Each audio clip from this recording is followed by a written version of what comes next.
off the game na naka 25 points, 6 rebounds, and 10 assists with, of course, 8 out of 15 casa field goals. Mike Tolomia. Mike, nagsimula yung game natin 11-0, tapos biglang umabol yung kalaban nyo, pero nung fourth quarter, bigla na kayong umarangkada.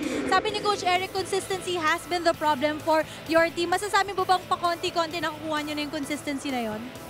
Siguro sa game ngayon, naging consistent kami. Kahit nakahabol yung kalaban, hindi kami nagpabaya sa lead namin. At yun, nagbalik nga kami sa fourth quarter.